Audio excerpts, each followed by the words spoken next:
গঙ্গা ভাঙনকে জাতীয় বিপর্যয় ঘোষণা করে ভাঙন রোধের স্থায়ী সমাধান না করা হলে বন্যা দুর্গতদের নিয়ে প্রধানমন্ত্রীর বাসভবন ঘেরাও করার হুঁশিয়ারি দিলেন মালদা জেলা তৃণমূল যুব কংগ্রেসের সভাপতি বিশ্বজিৎ মণ্ডল।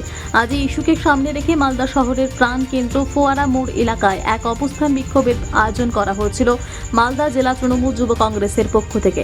অবস্থান বিক্ষোভের এই মঞ্চ থেকেই যুব সভাপতি এই হুঁশিয়ারি দেন। আজ এই মঞ্চে বন্যা দুর্গতদের নিয়ে অভিনব কায়দায় অবস্থান বিক্ষোভ দেখানো হয়। ভাঙন কবলিত মালদার মানিকচক, রতুয়া সহ বিস্তীর্ণ এলাকার বাসিন্দাদের পালিত গবাদি পশুদের নিয়ে অবস্থান বিক্ষোভে সামিল হয়েছিলেন তৃণমূল যুব কংগ্রেসের কর্মীরা এবং বন্যা দুর্গতরা।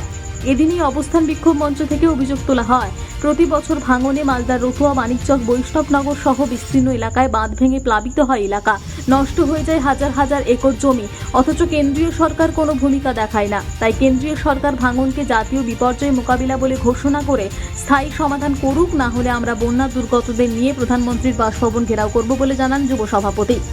সর্বভারতীয় তৃণমূল কংগ্রেসের সাধারণ সম্পাদক মাননীয় অভিষেক বন্দ্যোপাধ্যায়ের নির্দেশে আজ মালদা জেলা যুব তৃণমূল কংগ্রেস মালদা জেলার গঙ্গা ভাঙন, বন্যা সম্পূর্ণ পরিস্থিতি নিয়ে আজকে এক অবস্থান বিক্ষোভ মালদার প্রাণকেন্দ্র ফোয়ারা মোড়ে আমরা এই অবস্থান বিক্ষোভ কর্মসূচি গ্রহণ করেছি।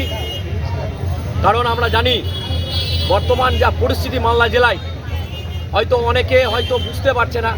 কারণ এই মুহূর্তে যে বন্যায় আমাদের মানিকচকের 3টি অঞ্চল ভূতনিতে, উত্তর চণ্ডীপুর, হীরানন্দপুর, দক্ষিণ চণ্ডীপুর, রতুয়ার এক প্রান্ত, তারপরে গোপালপুর, বৈষ্ণবনগর, লাগাতার প্রতি বছর আমাদের বিঘাকে বিঘা মানুষের ভিটে মাটি হারিয়ে যাচ্ছে।